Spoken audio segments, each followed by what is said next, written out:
Dando continuidade à segunda parte da nossa videoaula sobre separação de misturas, nessa videoaula de hoje nós vamos falar sobre separação de misturas homogêneas, que é aquela mistura onde eu, ao observar, eu vejo um único aspecto, uma única forma. Eu não sei dizer quais as substâncias que compõem aquela mistura. É o que acontece quando adicionamos, por exemplo, uma certa quantidade de sal à água, ou uma certa quantidade de açúcar à água, ou álcool à água. E existem algumas situações em que, ao invés de juntar substâncias, eu desejo separar essas substâncias. Então, esse é o assunto da nossa aula de hoje. Sobre a separação de misturas homogêneas, o primeiro método de separação a ser estudado é a vaporização, que consiste em aquecer a mistura até o líquido evaporar, o que acontece, por exemplo, nas saleiras, no mar.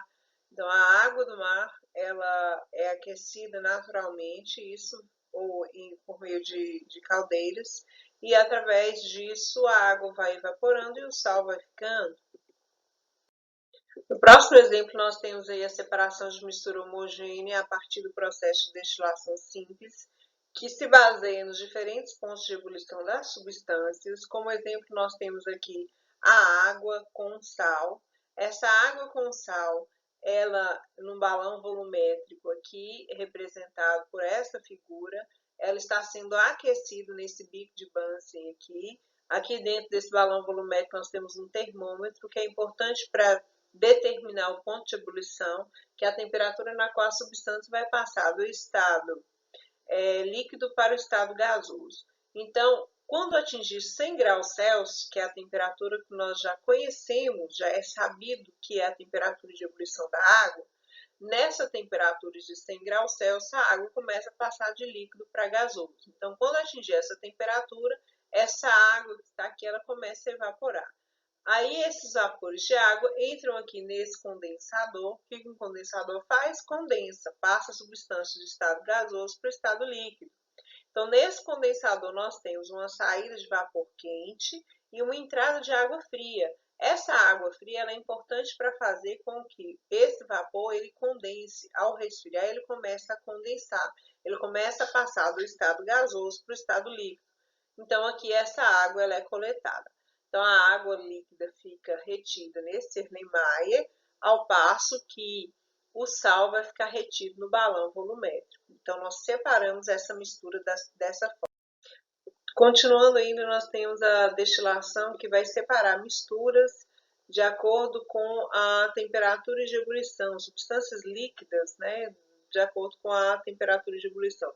Então, vai separando essas misturas até atingir aquele ponto de ebulição que seja mais elevado. Como a gente faz para separar a água da acetona. A acetona ela tem um ponto de ebulição menor que o da água. Então, quando eu submeto ela a uma destilação, a acetona ela vai entrar em ebulição primeiro, vai virar um vapor primeiro, e a água vai ficar retida. É o que nós fazemos também com o petróleo, as diversas frações do petróleo. Então, o petróleo ele dá origem a partir das diferentes pontos de ebulição, a partir do aquecimento, ao gás refinado, a gasolina, ao querosene, ao diesel, aos lubrificantes, combustíveis e até mesmo aos resíduos, como resíduos de asfalto. Nós temos a separação de misturas homogêneas, a liquefação fracionada, que quando eu tenho frações de gases, são gases que vão tornar-se líquidos em temperaturas de ebulição diferentes. O que nós podemos fazer é a separação de alguns dos componentes do ar atmosférico. Posso separar o gás nitrogênio, o argônio, o gás oxigênio, baseado em seus pontos de ebulição. Por exemplo, o gás oxigênio a 183 graus Celsius, ele começa a se condensar.